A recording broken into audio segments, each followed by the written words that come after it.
Right, okay, we're going. Quick film about Maxed Out and the reason why I made it and what's in it. I just made one, but it came out upside down, so I'm starting again. Maxed Out, pretty. Colour comes mostly from coffee and tobacco, which are some of the naturals in this one. I never shy from using synthetics, nor from telling people about it, because everybody does.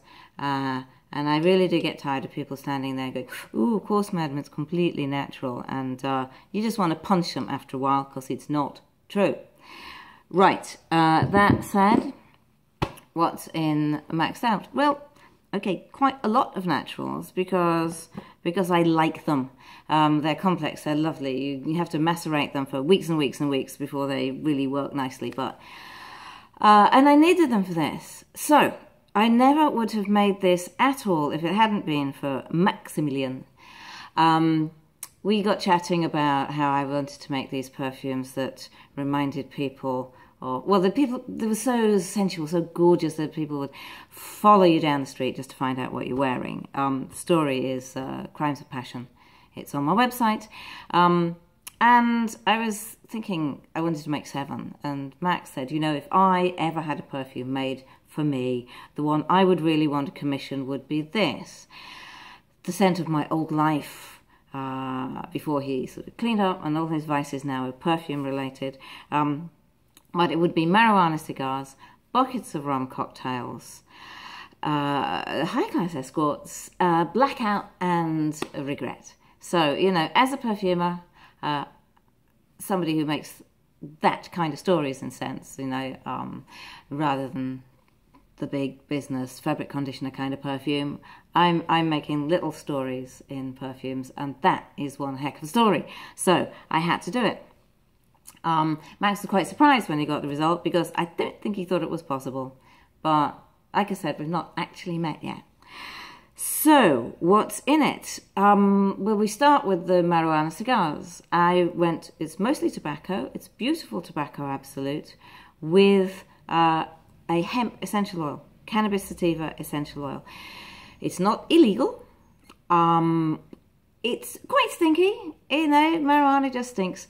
So the reason that you can't smell it a lot, somebody's mentioned that they don't really get strong marijuana notes. Well, I didn't want to use other things to make that really pungent, spot it from the other side of a field in a festival kind of a smell. I wanted it to be the kind of smell that people who smoke it a lot want to disguise. Which is in my experience, you know, people are like, oh, I can't go out without a joint, I've got to smoke this, I've got to do that. And then they go, oh, it smells, I'm going to have to cover it up with this, and this. Anyway, that's just my experience. Not good. So I've decided I'd cover it up. So I've used some of the things that people used to cover it up with, which is why it's also got patchouli, with the traditional covering up of marijuana fragrance in here as well. But that creates a nice chocolatey base I thought would go beautifully with this. So that's why it doesn't stink of marijuana, because I can't stand the stuff. So, but it's in there, promise you. It's about 1% of the formula. I've got my formula book here, cheating. Quick, that's all he's saying. So this is a little story of Maxed Out. So, right, next we're on to the cocktails. Lime, green cognac, olive, a beautiful olive absolute fragrance, which is, I just had it sitting there waiting for the perfect moment. This was that perfect moment. A coconut, a synthetic lactone, which creates the coconutty smell. And this fantastic rum CO2 extract that I got from Manfrère in France, natural specialist. Oh, amazing stuff. It nearly filled the entire studio. See, 2 floors, that mezzanine. It just filled the whole place. It smelled like we've been just having a party that lasted a week and a half. Had to get the lid on fast before it all evaporated. So that's your cocktail part, rum and cognac and olives and coconuts and limes, so quite Caribbean there. Well, then we get to the high-class escorts. Here I use in my imagination. So I went for musks that have been around sort of 40s, 50s, 60s, to give a nice, it's a soothing, clean, very clean smell, musk. And I added ethyl maltol, which smells a little bit like candy floss, because I just wanted a little bit of kind of, well, synthetic sweetness. It's exactly what I wanted in my high-class escort, because it's not real. So, musks and sweetness for her and her friends. Then a bit of kind of body, a bit of masculine body. So rosewood, black pepper, spicy stuff, and cabrueva, which is a nice, well, kind of greeny, woody sort of a smell. And then we finish with coffee, because if you have one of those evenings where the next day you need your friends to tell you what you did, or you need to check your Twitter feed and look up the photographs, that's when you really need some coffee. So I'm using proper coffee absolute for this. This comes from Robertet, another French natural specialist, and blimey, they can do a good coffee, and that's what I thought he would probably need. So there you have it, the smell of Maxed Out.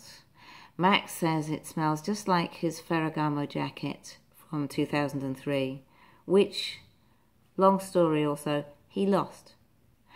So he has it back now. The lovely people at Lucky Scent took it on first. They actually ordered a total of 42 bottles before they'd even smelt it.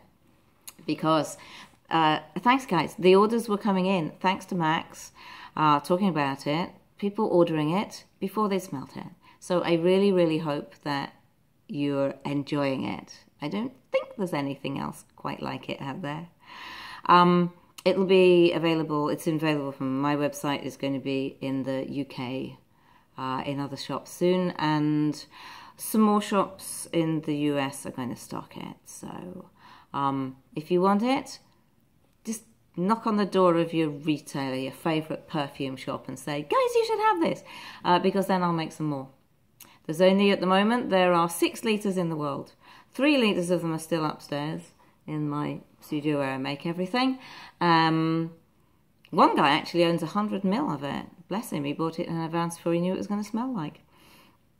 That's something else. So yeah, we can make more. We make it all by hand here ourselves. We make it pretty much to order. We've got to make this a little bit in advance because it really does need a bit of maceration. The notes, we want them to kind of stand out so you can pick out each point in this story, but on the other hand, we do want it to blend nicely. And, you know, we want that, oh, the cumin, did I forget? I forgot the cumin. Okay, yes, he had to have a bit of cumin. The reason why, because cumin smells a bit like when you wake up in the morning and realise it's time to go home and have a shower.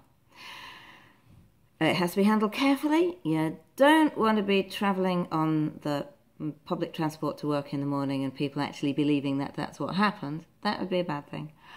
So yeah, there's cumin in it, and I know that on some people's skin it smells stronger than others.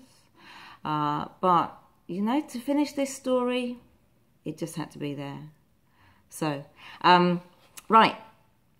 I think it's probably time for me to shut up, because I can talk about perfume. Probably for the English Olympic team, the British Olympic team, I could compete in chatting about perfume and possibly even get the silver.